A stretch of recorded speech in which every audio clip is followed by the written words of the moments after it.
Earl Marmar, MIT scientist, says that we will have fusion energy by 2030. Fusion is the process which powers the sun and the stars. It is energy that makes all life on Earth possible.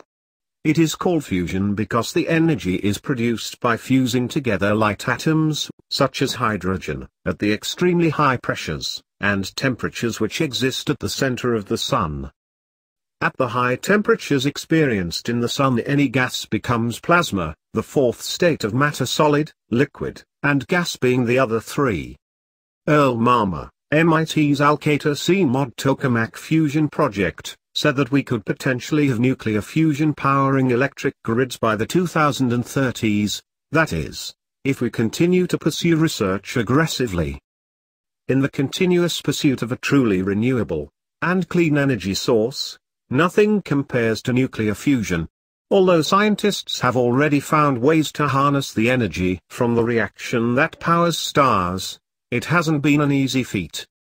Despite the advances in research pertaining to nuclear fusion, there still isn't a stable, not to mention cost-efficient, way to power the electric grid with it. According to the head of MIT's Alcator-CMOD tokamak fusion project, Earl Marmar, we may not have to wait long. Speaking to Inverse, Marmar said that we could potentially have nuclear fusion powering electric grids by the 2030s, that is, if we are dedicated to continued research. I think fusion energy on the grid by 2030 is certainly within reach by this point, Marmar said. 2030 is probably aggressive, but I don't think it's wildly out of range. This would be a timetable similar to what a Canadian collective is currently working towards. The physics of nuclear fusion is actually something we understand pretty well at this point, and it isn't too hard to explain. At the most basic level, it's the reverse of nuclear fission. In other words, instead of splitting atoms to release energy in fission, nuclear fusion combines small hydrogen atoms into a plasma that produces energy. In fact, that plasma produces several times more energy than what fission produces. This can't just happen anywhere, though. It requires an environment with temperatures over 30 million degrees Celsius. MIT's tokamak reactor, named for its donut-shaped chamber, is no longer active. But, its more than 20 years of experience in fusion technology has left us with enough data to figure out how to sustain fusion reaction. That's what we still don't understand about using fusion. Not knowing how to sustain is the only thing holding us back, according to Marmar. So we know that fusion works, we know that the nuclear physics works. There are no questions from the nuclear physics, he explained. There are questions left on the technology side.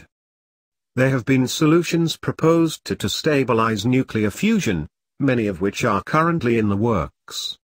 Marmar mentioned two of them in his interview. Tokamak Energy in the UK opted to decrease the size of the donut hole in their reactor to harness more plasma. The other effort comes from MIT, where researchers have been working on increasing the strength of the magnetic field that sustains the plasma.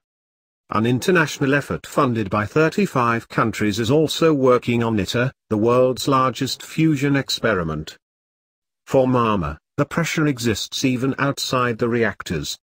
We need to get going, because the need for fusion energy is very urgent, specifically in view of climate change, he told Inverse. He thinks there's still room to push nuclear fusion further, and if we don't at least try, it could delay progress by another decade. Marmar does concede that even if there's committed research, the 2030s still could be a fairly aggressive timeline to adhere to. Of course, a little pressure and healthy competition to meet a deadline might be just the motivation that's needed.